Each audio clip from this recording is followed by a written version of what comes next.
Bonjour à tous, bienvenue sur ma chaîne YouTube les gars. J'espère qu'on m'entendra bien sur cette vidéo parce que exceptionnellement j'ai les micros sans fil de la marque Holyland Mark II. Et d'ailleurs ils sont très bons. Franchement au niveau sonorité normalement vous allez très bien m'entendre. Ce n'est pas de la promotion, ce n'est pas une pub pour eux. Mais quand on achète des choses qui sont de bonne qualité, il faut savoir le reconnaître, il faut savoir le dire. Donc voilà, petite vidéo sur Ophélie en fait qui réagit déjà à une vidéo. On va entendre toutes ces bêtises. Je n'aime pas faire des réactions réelles parce que ça serait lui donner de la force. Mais bon, quand elle dit de la merde, je suis obligé de réagir. Voilà. Donc attention, sa vidéo à elle dure 5 minutes. Multiplié x 2. Donc vous êtes les meilleurs. Abonnez-vous, likez, commentez. Et on est à tout à l'heure. Parce qu'elle a cru en lui, elle a cru en sa lumière. Non, mais commencez même pas à nous demander de financer vos carrières, je vous le dis direct. Je sais pas faire de transition, donc 1, 2, 3, bip. Hola TikTok. Alors aujourd'hui j'essaye un nouveau format, donc dites-moi si ça vous plaît ou pas. En fin de vidéo je vais réagir à certaines vidéos YouTube, et celle du jour c'est celle de Reset by Mehdi. Donc c'est un entrepreneur que j'aime bien, qui a un parcours de vie assez particulier. Il est sorti de l'obésité, etc. Eh ben dis donc, déjà je suis choqué, elle apprécie des gens. Eh ben dis donc, parce que elle paraît, en tout cas, elle est très misandre, j'allais dire misogyne, alors que c'est le contraire. Elle est très misandre, cette femme. Faut savoir, pour ceux qui ne la connaissent pas, elle s'est fait connaître sur les réseaux parce que elle avait une parole assez virulente vers les hommes, mais ça ne choque pas. Elle a eu beaucoup d'abonnés en si peu de temps, et ça, j'ai envie de dire, tant mieux, félicitations. Mais on a pu remarquer avec elle le haut de gamme, entre guillemets, ou le haut du panier de la misandrie acceptable. C'est-à-dire que la misandrie, dans sa généralité, est acceptable. Mais de l'autre côté, on vous a toujours dit que le mal sur les réseaux, c'est les masculinistes et c'est la misogynie. Ou c'est les incels. Mais voilà, avec elle, ça nous a prouvé que non, on pouvait dire des conneries en étant une femme, exilée, parce qu'elle n'est pas en France, hein, elle est dans un pays asiatique, donc tranquille. Mais elle a des réactions où elle parle de la France, en étant à l'extérieur de la France. Enfin bref, elle a le droit en soi. Mais voilà, ça nous a juste montré comment les réseaux sociaux, dans sa globalité, étaient inégales. Vous voyez? Moi là, à ma petite échelle, je suis sûr qu'il y a des gens qui vont voir ma chaîne et qui vont se dire que peut-être, en tout cas je l'espère pas, que je suis masculiniste, incel ou je ne sais pas quoi. En tout cas, pour moi, c'est des conneries. Je vais vous mettre son arrobase en bio si vous voulez aller voir son contenu.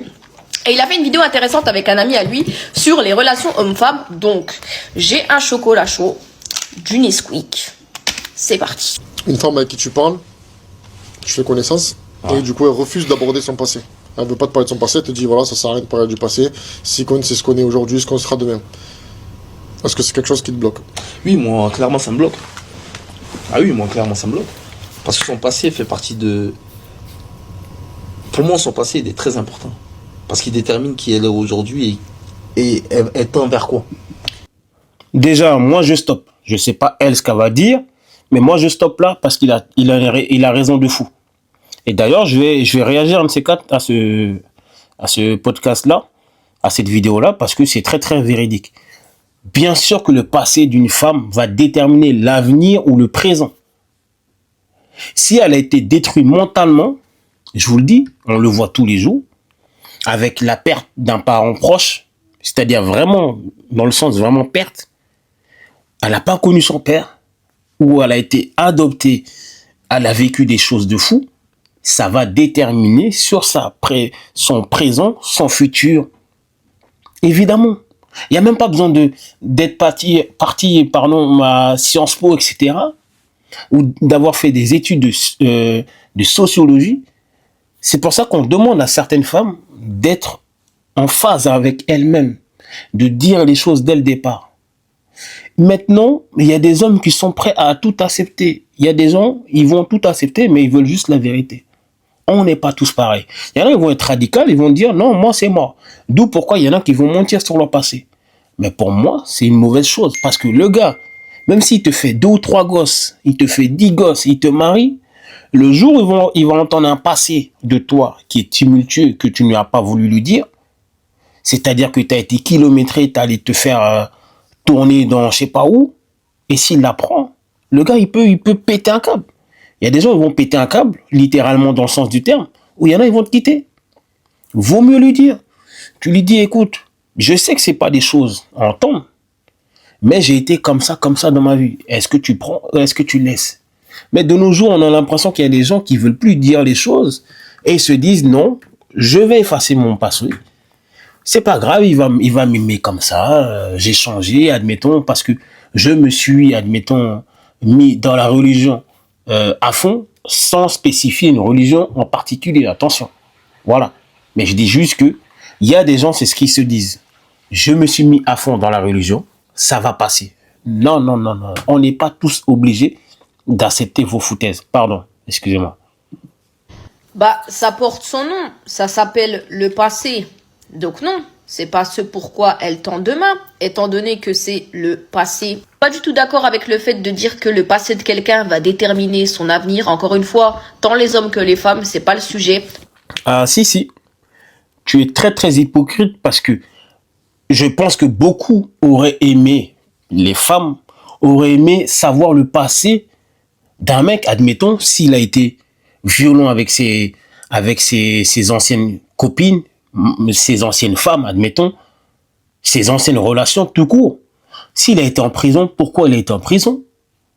Est-ce qu'il a été déjà en psychiatrie? Est-ce qu'il a déjà été malade? Bien sûr que c'est la base de savoir ça. Pourquoi il y a moins comme ça? Donc, on veut nous faire croire qu'il y a des femmes qui ne demandent pas le passé de certains hommes pour l'avenir, pour le présent, pour juger si elles sont aptes à se mettre avec lui. Faut arrêter de mentir. Bien sûr que le passé, ça, c'est déterminant. Bien sûr. Ah non, on n'est pas tous des bénévoles à vouloir accepter la vie de certaines ou de certains. C'est normal, je pense. Tu as beau avoir été quelqu'un pendant des années, si tu n'es plus cette personne, c'est que tu as fait le travail sur toi-même pour ne plus l'être, tout simplement. Désolé, la vidéo va être très très longue finalement. Au fait là, tu t'embourbes à dire des choses qui sont inexactes. Il y en a beaucoup qui n'ont jamais fait leur travail sur elles-mêmes et qui enchaînent des relations sur relations. Et il y a beaucoup d'hommes aussi qui n'ont jamais travaillé sur eux et qui enchaînent des relations sur relations. Je le dis homme comme femme. Quelqu'un qui s'est sorti d'années d'addiction, par exemple, je sais pas, d'addiction à l'alcool ou je sais pas quoi, il a galéré pendant des années, il s'en est sorti. C'est pas pour qu'une fois qu'il s'en soit sorti, les gens vont lui rappeler que ça a été un alcoolique. Eh ben c'est pareil pour tout dans la vie. Surtout que les hommes, on sait très bien que votre obsession vis-à-vis du passé des femmes, c'est que sur un sujet particulier. Voilà, c'est tout. Le reste de sa vie, vous en avez rien à faire. C'est juste de savoir, vous êtes le numéro combien, pour rester poli. J'aurais quand même un complexe d'infériorité de me dire que ma femme gagne plus que moi par rapport à ma, comment on dit, à mon pouvoir de décision. Pas ma domination parce que vous allez me tuer, mais par rapport à mon pouvoir de décision. Et du coup, je préfère pas. Je préfère gagner plus que la personne avec qui je vis. Parce que je veux que mes décisions soient respectées et je suis l'homme. Alors ça, effectivement, ça c'est encore un gros débat. C'est-à-dire que pourrez-vous être avec une femme qui gagne beaucoup plus que vous? Ce n'est pas tout le monde qui est prêt à assumer que potentiellement sa compagne gagne beaucoup plus que lui. Et effectivement, c'est pas tout le monde. Moi, je ne sais pas si je serais prêt. Je pense que peut-être, oui. Mais juste dans le cas où cette personne-là va me respecter en tant que potentiellement mari ou mec en face d'elle. Dès lors où il n'y a plus ce respect de tu es mon mari, même si je gagne plus que toi, je suis pas dedans. Je ne suis pas dedans. Et de toute façon, faut que comment ça s'appelle? Faut que le respect se fasse avant, on va dire. Avant d'arriver là-bas. Mais bon, dans ces sociétés hyper capitalistes, et c'est pas pour vous dire des mots pour vous dire des mots, mais dans ces sociétés où les femmes, une fois qu'elles ont beaucoup plus d'argent, vont toiser sur les réseaux en disant qu'elles n'ont pas besoin d'hommes, c'est pas près d'arriver dans tous les cas. Mais bon, potentiellement, ça pourrait m'arriver. Et je pense que je vais pas mal le prendre. Comme je vous ai dit, c'est juste le respect. Tant que tu me respectes en tant que mec devant toi, tu me laisses faire 2-3 trucs, je te laisse faire ton rôle de femme aussi, c'est tout. Maintenant, si d'après toi, parce que je gagne 1008, tu gagnes 3003 ou 3005, tu veux faire la meuf, je vais te laisser tout payer alors. Je vais te laisser payer le loyer, comme ça on va voir qui est qui. Tu payes le loyer, on fait 50-50 et j'en ai rien à foutre. Ouais. Ben ouais. Parce que de nos jours, vous donnez un peu de l'argent à certaines femmes et sans le savoir, elles veulent soi-disant rentrer dans leur énergie masculine. Pour moi, c'est des foutaises. Mais elles ont une tendance à singer l'homme parce que elles ont de l'argent. Mais l'argent là que tu fais, tu travailles pour quelqu'un. Moi aussi, je travaille pour quelqu'un. Donc, tu es dépendant de ton travail comme moi, je suis dépendant de mon travail. Mais bon, qu'est-ce que vous voulez dire? C'est comme ça. Bah là-dessus, je suis d'accord avec Mehdi que un homme doit gagner plus que sa femme. En fait, ça impose le respect, que vous le vouliez ou non, ça impose le respect. Eh ben, là, je te dirais que non. Vous voyez, on a encore cette mentalité que l'homme doit gagner plus que sa femme. Comme je l'ai dit, il y a des femmes, très peu, hein, sont 0, je sais pas combien, qui acceptent de sortir avec des gens qui gagnent moins que eux. C'est très très rare, mais ne disons pas que c'est impossible. Ok? Dans la logique, ça serait mieux le contraire. Mais dans certains ménages, dans certains couples, on vous le dit pas, mais c'est peut-être la meuf qui gagne mieux. Mais leur équilibre est là. Hein. Tant qu'elle laisse la place de l'homme dans le couple, je pense que c'est faisable. Perso, je préconise aux femmes de ne pas dire leur salaire à leur mari, à leur conjoint, parce que justement, si ce genre de situation arrive, en fait, si votre mari sait que vous gagnez plus que lui, il y a de fortes chances qu'il ait la rage contre vous, qu'il soit jaloux de vous. Et ça va se ressentir dans votre relation.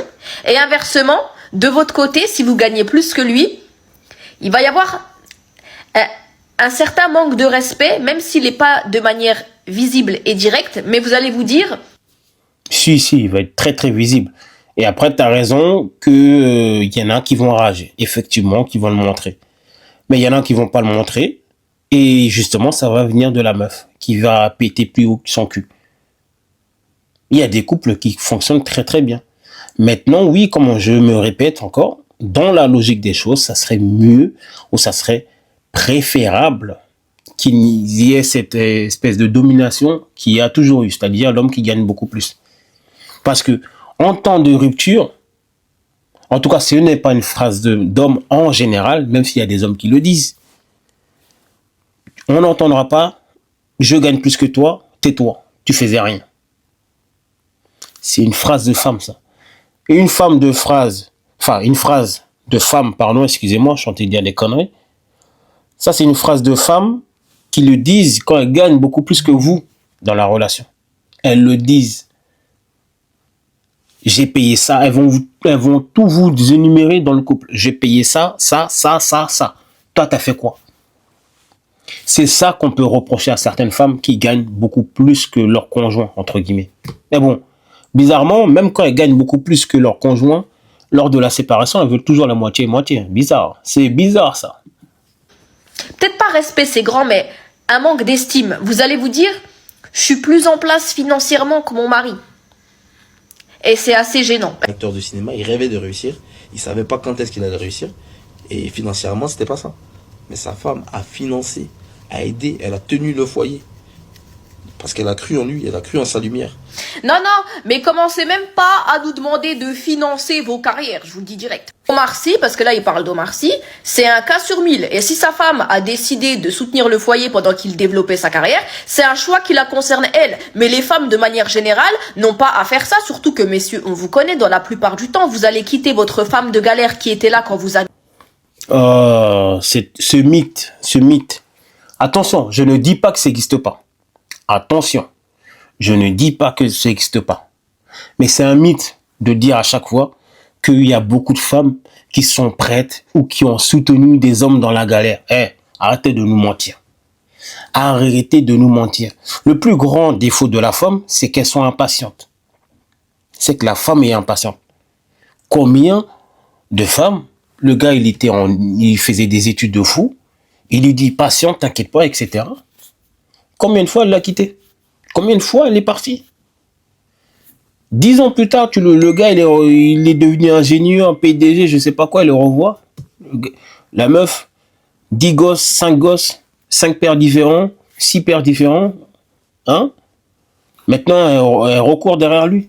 Eh, ma copine, tu as cherché ta situation. Tu t'es dit que tu serais mieux avec un autre. Tout de suite. Parce que le temps, il t'est imposé. Parce que tu cours après la ménopause. Tu cours après un certain âge. Dans ta famille, il faut que tu sois marié à un certain âge. Il faut que tu aies une situation stable. Il faut que tu aies un mari. Tu veux quoi?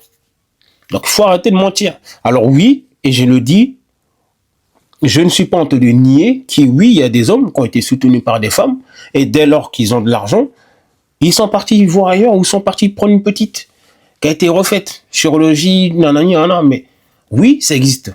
Oui, il y en a. C'est les réalités. Ça, il ne faut pas se mentir. Mais arrêtez de croire que c'est toutes les femmes qui le font. Et ça, c'est du mensonge. Il y a beaucoup plus d'hommes qui prennent des femmes dans la galère, qui les font réussir, et dès lors où ils réussissent, où la meuf, elle est bien, elle part. Ça, c'est tous les jours. Par contre, l'inverse, c'est pas tous les jours. Arrêtez de nous mentir.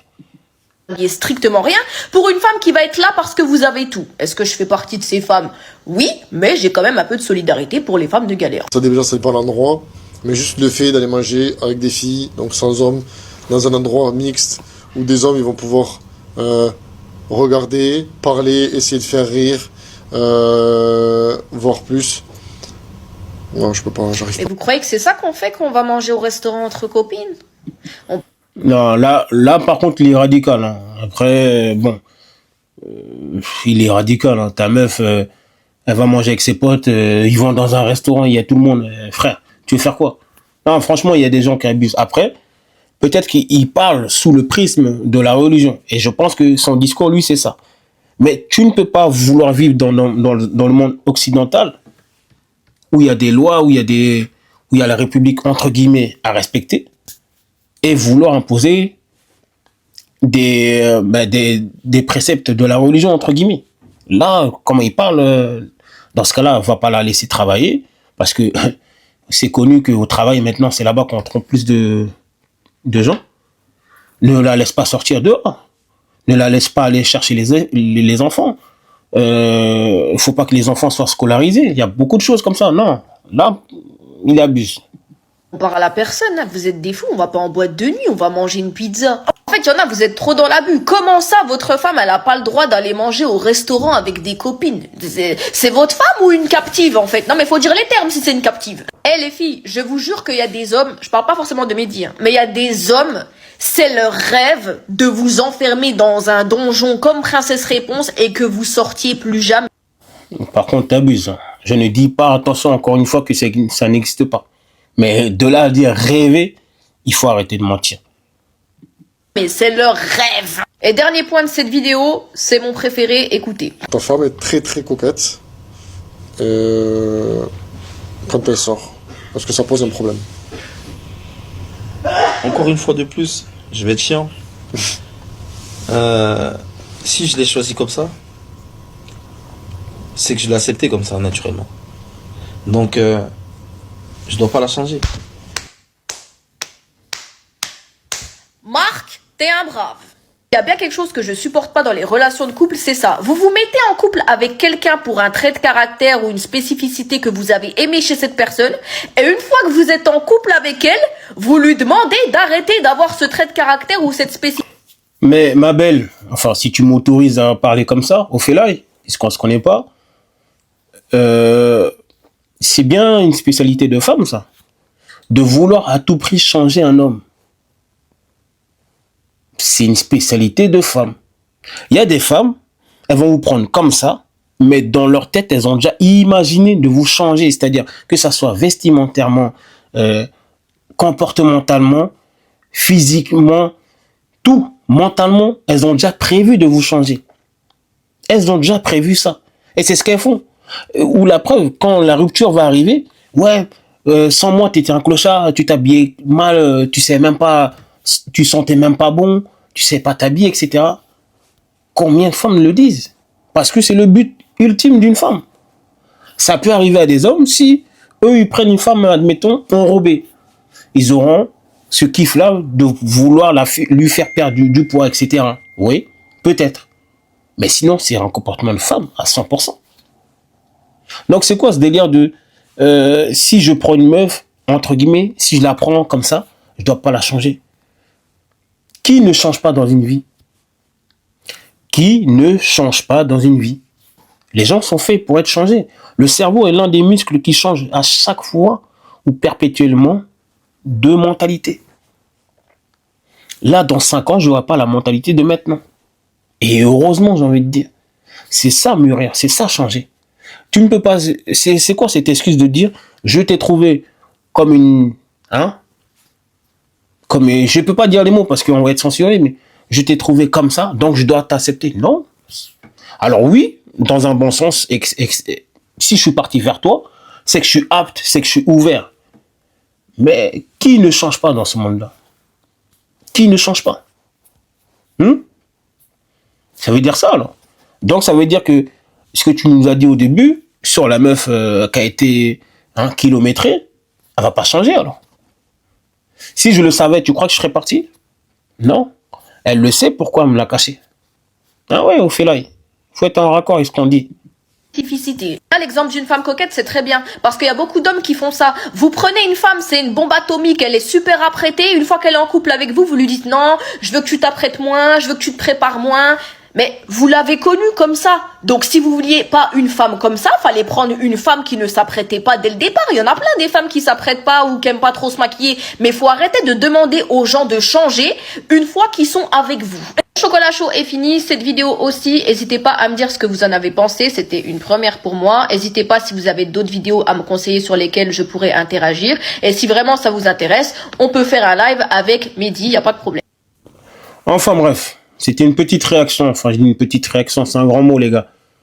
Vous aussi, si vous avez aimé mon format, entre guillemets, les gars, donnez-moi de la force.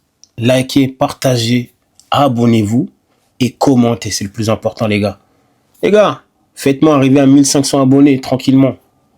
Je vais pas rester à 1200 €. Enfin, je dis 1200 €. Regardez, à cause de vous, je dis des conneries. Mais de toute façon, j'en suis sûr que vous n'allez pas arriver jusqu'à la fin, donc je peux me permettre de dire ce que je veux. Faites-moi arriver à 1500 abonnés. Je ne vais pas rester stagné à 1200 abonnés quand même, les gars. Oh, respectez-moi. Donc voilà, c'était moi. Likez, partagez, abonnez-vous. On s'attrape.